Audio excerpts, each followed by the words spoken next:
And we're good to go for Q&A. Any questions? About relationships, soulmates, and or twin flames. So that's the first topic. Is there any questions about relationships, soulmates, or twin flames? No? No? You got it all we figured let you out? all confused, right? You got it all figured out or you're really confused? Wait, are we on camera? Yes. Yes. Okay, never mind. Relationships, any questions about just how we see relationships? Does it make sense to you? Does it not make sense? Okay, nodding your head doesn't give us an answer. Ah! They can't hear that on the camera. Just an experience, right? I mean, maybe a question or not. But when you guys were talking about, like, you know, how you guys met and everything, I was thinking of someone, and I got, like, you know, chills on my right hand. What does it mean? So you were thinking of someone while we were talking that you kind of got chills. Yeah. On one side. But he was thinking of someone else at that time. Yeah. Someone else, like in Yeah. similar situation, and Yeah. I mean, I don't know anything. Like, I mean, Yeah. soulmate or twin flame. Yeah. You know, I think one of the things for me, and again, is I don't like labeling them. Right. And I know we're trying to label them for this talk, but I don't really like labeling them because we don't know. Yeah. So, you know, I think if anything, if you want to give it a label, I'd give it a label of maybe these people, is this you and somebody else? Maybe it's a soulmate thing. And I would look at it like that and see what it is and enjoy it. If it's a positive relationship, enjoy it while you have it. Know that all relationships are terminal, and just be present to the relationship. And if things come up or they rub you the wrong way or you start getting irritated, that's an opportunity to look inside. Assume that relationship's a mirror and look inside to see how you can be a better person. But And yeah, what if you see their names everywhere? is Is it just my mind that's trying to find something, or is it really Our my minds do spirit try to, guides? yeah, right. I mean, if you're just like driving and all Right. of a sudden you just like twist, Yeah. and you see the name. So our minds do try to make sense out of things Mhm. and want things to make sense all the time. So that is true. So I would say yes, that's probably true. But I also think spirit talks to us that way as well. And so spirit will, sometimes you hear a song on a radio that reminds you of something or someone, or you see the number, a particular number over and over again, or you see their name or something that reminds you of them. And those things are just, again, spirit can be pointing that out. And it's for you to find out what the reason is. And if as you said, the hair on your arm stood up a bit on your right arm, to me that is a very clear message. That means explore this. There's something here, but don't put any expectations on it. Matter of fact, the one thing that will ruin a relationship faster than anything is our expectations of that other person. You know, one of the things that we didn't talk about, we have no set role in this relationship. Right? It wasn't her job to do the women's work and my job to do the man's work. We just did whatever needed to be done at any moment without any concern of whose role. As a matter of fact, we really don't have roles in this relationship. We have a few, but there are roles that we've realized that she has strengths and I have strengths, and we play to those strengths. Right? But it's not that we expect each other or demand of each other that they do a certain thing or be a certain way. So again, Expectations can explore, ruin a relationship. but let it be what it is. And that's it. And so, you know, whether it is for right now or it's for longer, I mean, I think those are the expectations. You don't go, oh, this is the one I'm going to be with forever and ever, and then it blows up and, you know, it doesn't work out. You're like, whoa, what happened? I thought it was, you know. It really is about just being sovereign in yourself and seeing the relationship as a wonderful added bonus to who you are, not a need. And then from that space, you can have a healthier relationship. But I would say that when you see their name or things that remind you of someone or whatever, that is spiritual. I mean, that's guidance. And it's guidance to explore the relationship if it feels right. You know, I think that's definitely the thing. Is it a soulmate or a twin flame? I have no idea. Like I said, I don't know that it matters. I don't think it matters. I think it it's really just doesn't. about If you're happy, yeah, right. if the other person is happy and you're happy, that's really all that matters. And you're making each other better people on a regular, you feel like it's a good positive, helps you be a better person, helps them be a better person. I think then you're heading in the right direction. Yeah. And so amazing relationships have come just from that without a need for a label. Right. Does that make sense? Thank you. Yeah. Great. Other questions, comments? All right. I'd say, so you guys say that you've done the work and that's what you knew that you were ready, right? Like you've taken care of all your stuff. Well, I didn't say we took care of all of our stuff. Okay. Done a lot of work, yes. A lot of self-growth, understanding. How did you know that you were ready at that moment? What gave you the impression that, oh, maybe I need more time for myself? Am I ready to get into this relationship? What kind of gave you that impression? We couldn't have stopped it if we tried. In this situation, it just kind of happened. Yeah. So it wasn't like either one of us decided we were ready. Right. It just kind of happened. So it was like organic. It's like now if we kind of look back and we can tell you kind of like what took place before. The lead-ups to it. And the lead-ups to it. And then it was what was playing out. And the truth is, even when we first got together, we knew who each other were. We knew the intensity of the relationship, but we were both so whole and so complete within ourselves that if it broke and we went our separate ways, we would have gone on. It would not have been the end of the earth for us. And I would say that for me, I'm probably a little more of a loner than he is, and so I would have been more the one that it took longer for me to see this as a relationship. It was just for fun, and because I'm much more of I'm good by myself. I like my alone time. So again, it's not like we moved in right away. It's not like, anything like that, because I needed my time by myself. I didn't want to be, engulfed or, swallowed up in a relationship, which I had been before, so I needed my space more than he did. And so it just... I'm not sure you needed more than I did. Well, we both needed our space, I can put it that way. And so it's, like I said, even though we were together a lot and we liked each other and we wanted to be together, we didn't go get that U-Haul right away and go, this is it, So it's really, it's more of it's hard to define because it is more of a feeling. When you know it's the person that you need to move forward with, whether it's for today, tomorrow, right now, or for long term, you take the risk, you jump in and you try it out. The move in together was about 1.5 years after that we met. Did you have a battle between the logic and the spiritual part where you're just like, oh, this is happening too quickly, maybe I need to put the brakes on it? Versus, that's when I called him and said, yes. That's when I called him and said, no, this isn't going to work, I need a break, this is too much, I got to take it. Honestly, for me, as I said, I'm a therapist. Everything in my training says do not go from one relationship to the next one, much less in the same day you got out of one. Yeah, because you literally moved out. You've got to find, you've got to go through all that process. That was not going to happen this time. So yes, that stuff came up for both of us. She's a therapist as well. I'm not going to date someone who's just out of a relationship. I don't want to be the rebound person, So we couldn't stop it if we had tried. Just we the didn't fact really the try. logic that you guys, and it was a process, we're making it sound like it was really fast, and of course the first couple of weeks were, but it was really fast. But the year we didn't live together for 1.5 years, so I mean it was that 1.5 years was a process of, and I'll put it this way, it was a process of, which is kind of weird too, of being a you and me to a we. Yes. That took a while. A long time. Because we were so self-sufficient and really didn't need the other person. So that it was not like it was difficult, but that melding of people and how that worked together to be a we instead of a you and me took a while. And part of that journey, and this is just all of an aside to this, is we were literally guided to leave Dallas.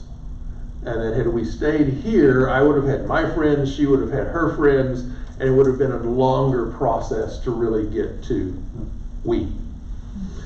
So I think it's just it's a matter of you know, you do have to balance the spiritual side with the left brain side, and it's just, how do you, is it right? Does it still feel right? Right. You know, and then you go the next day, does it still feel right? Then you go the next day, does it still feel right? And after a while, there's a lot of days that go together, and you're like, yeah, this still feels right. And so it was that kind of a process, and I think it's that kind of process in a lot of relationships. I think when it's not that, and instead it's like one partner is really, really needy, then that's where there's more of a problem. When one partner is, come here, come here, come here, come here, you know, right? And the other one's got like, no, no, no. I mean, that's a different dynamic. Does that make sense? Yeah, thank you. Yeah, sure. Anything else about relationships in general? No questions from this side of the room? I believe it. Or I believe all exes. this stuff. Yeah.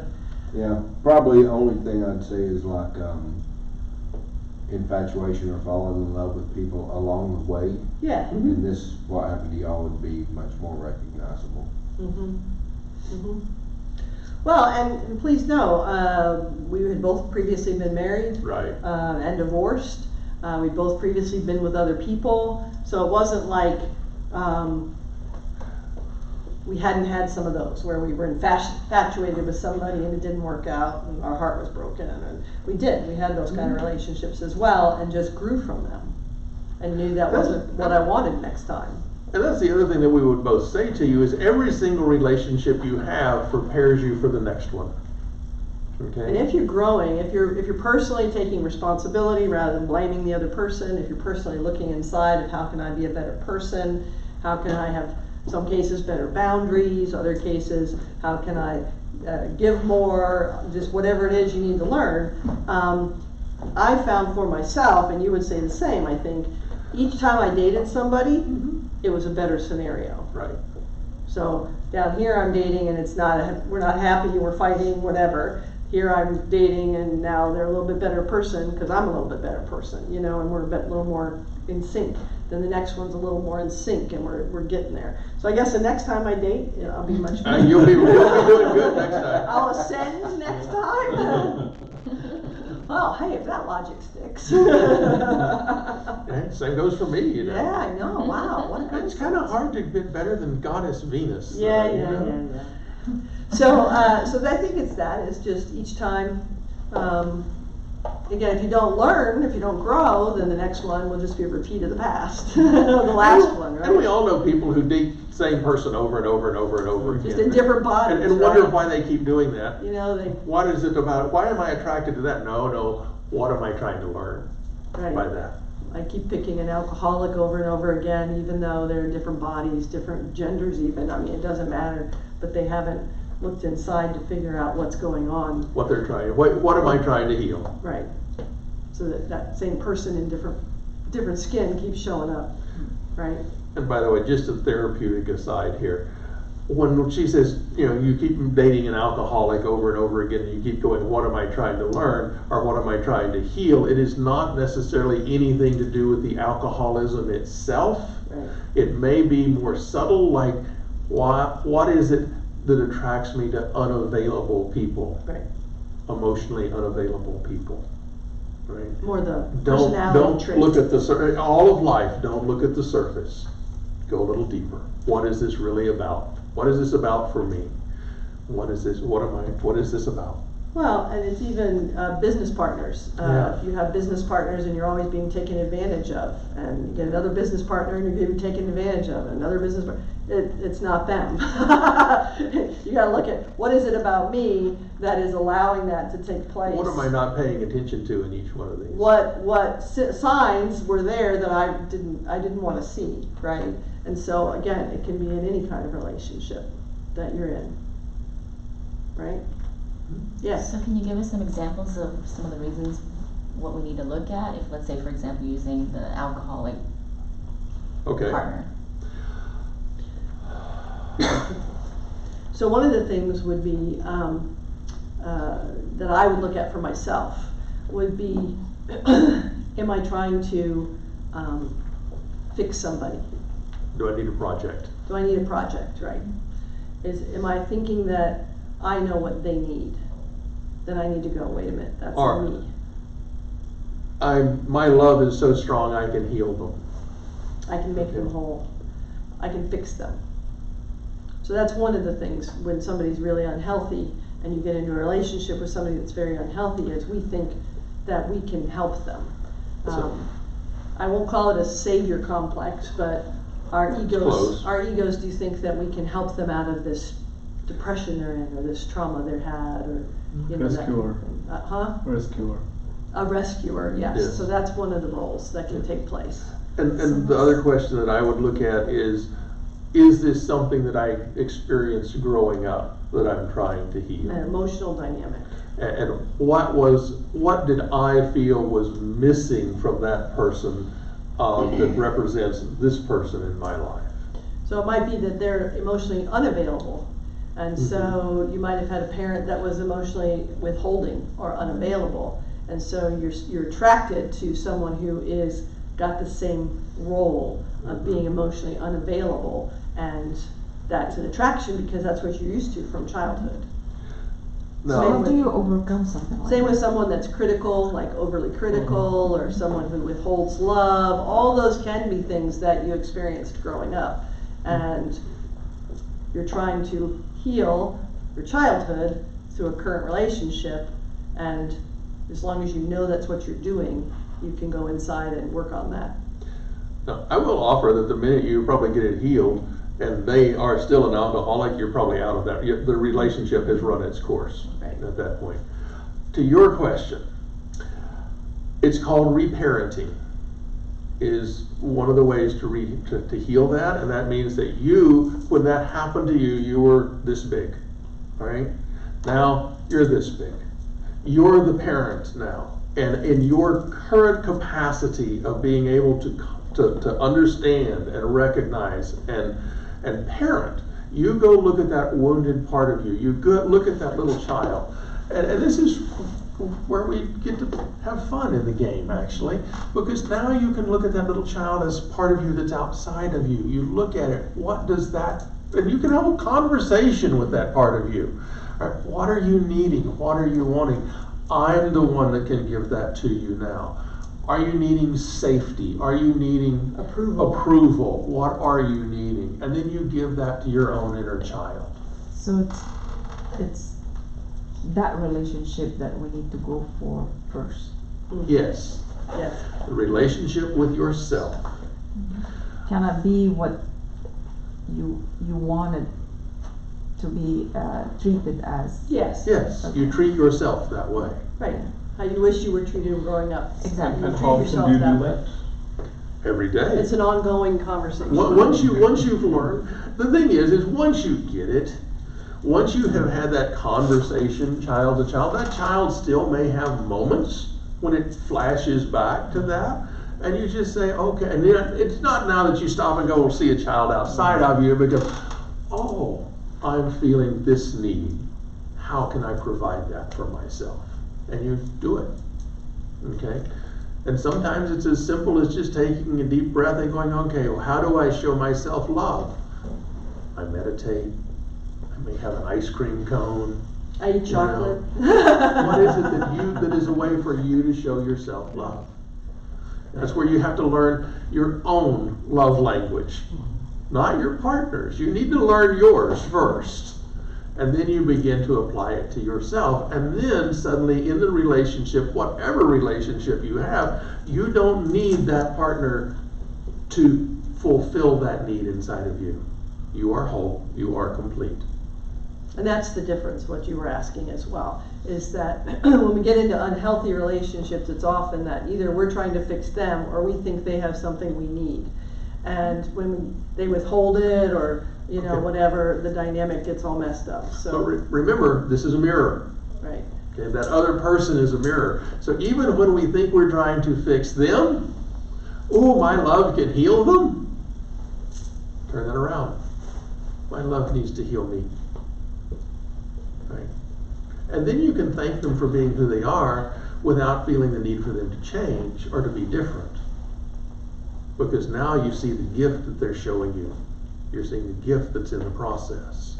I will say that in a relationship, just generically in relationships, if you start changing, Oh, God. it probably will create some chaos, because there's a norm in a relationship of, even if it's fighting, there's a norm, like every time you walk in the door they yell at you. There's a norm. If you don't yell back all of a sudden, there's no longer a fight. If you step away, they still want to fight, and I wonder, they might even get more angry, because they're trying to figure out how to get you hooked back in. Wait, I'm used to fighting with you. You're not Because fighting. they're What's getting the matter? something out of that too. Right, so as you change and shift, it's like you're going along like this, right? You're fighting, you're arguing, you're whatever the dynamic is between you, and you move, they're like, wait, where'd you go? Where'd you go?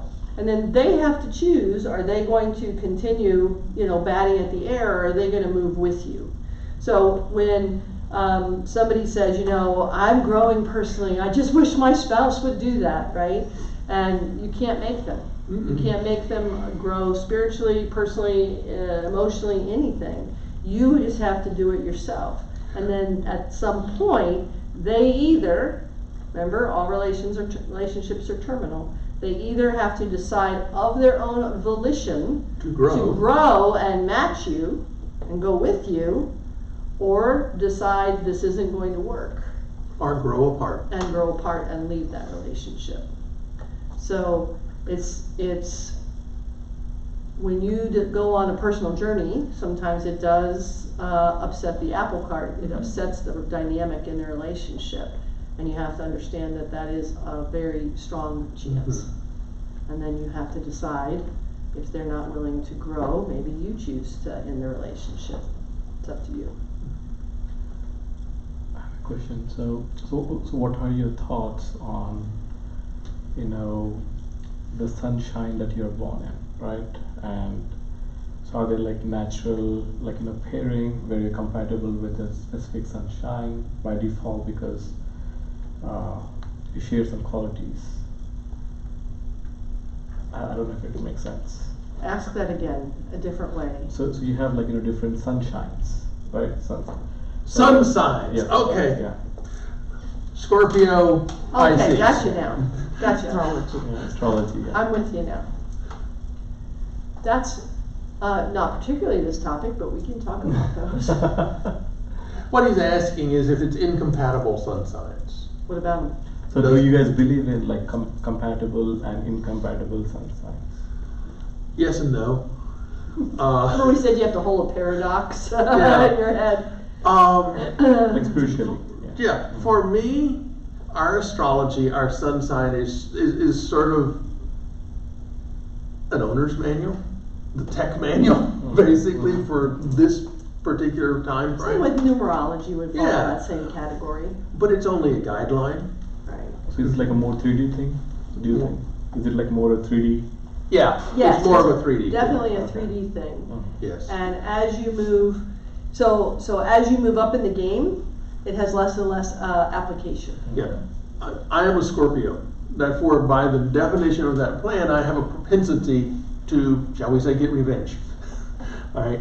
Part of my growth is I learned very early, okay, this is what my tendencies are going to be. I don't choose to be that way, and I use that as a way to grow beyond what those base tendencies of a Scorpio would be. All right. Tricia is a Pisces. So we're both water signs, Right. and some people would say that's not good because we're both fluid and water signs. We need some other sign in there, right? But it works for us. So I think it's a matter of that's a great guideline. You're welcome to use it as a guideline, whether it's astrology or numerology. As you grow personally, it will have less and less impact on your life. Yes. As you grow, as you improve, as you move It on. suddenly just becomes It information. becomes, yeah, just interesting information, not a controlling force. We laugh because everybody's like, oh no, Mercury's in retrograde. And we're like, woohoo, Mercury's in retrograde. Our life works better when it's in Well, it's retrograde, great as for us far when as I can tell. we're like, when's it going back? I want to know. Things go better. We make more money. We do well. When's life in Mercury? So, it just is really kind of how you perceive it. So do you guys believe in that or no? No. So what energy shifts and everything? Yeah, Like, here- for full moon. The full, yes. Yeah. Okay, here we go back. In 3D, yes, In because you have a 3D, body.